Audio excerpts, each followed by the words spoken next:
పాట వినకపోతే నిద్ర పట్టదు. మీరు పాట వినాలంటే నేను పాడినా ఏంటి? ఏమిటి, నువ్వు పాటలు పాడతావా? ఏంటండి మరి అంత తేలిక తీసేశారు?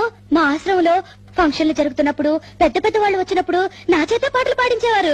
పాటలు పాడుతున్నప్పుడు ఒకటే చప్పట్లు చప్పట్లు కొట్టే కొద్దీ నేను పాడేదాన్ని. మరి ఇన్ని రోజులు నాకు ఎందుకు చెప్పలేదు డార్లింగ్? ఏదో ఒకటి వదులు. తలుపులు ముయ్యండి. ఏ ఎవరిని వింటారనా? కాదండి, నా పాట మీరు తప్ప మీరు ఎవ్వరూ వినకూడదు. నా పాట మీకే అంకితం. ఓ ఏం కొట్టేవి నచ్చలక. వస్తానుండు, నీ పాట నాకే అంకితం. ఓకే, ఏది పాడు.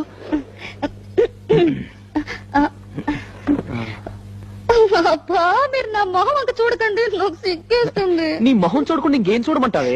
మీరు వెనక్కి తిరగండి. నా దగ్గర ఎందుకు సిగ్గు? మీరు వెనక్కి తిరుగుతాను నా పాడతాను. ఓకే ఓకే ఓకే, నా వీపు చూసి పాడు పాడు. ఆహా. దేవుడా దేవుడా, అమ్మా నాన్న లేని వాళ్ళం, కూడు నీళ్లు లేని వాళ్ళం, దేవుడా దేవుడా దేవుడా. ఆపు ఆపు, నీ అమ్మ కడుపులో బాంబు పెట్ట. దేవుడా దేవుడా అంటే ఎవరో పోయారనుకుంటారే.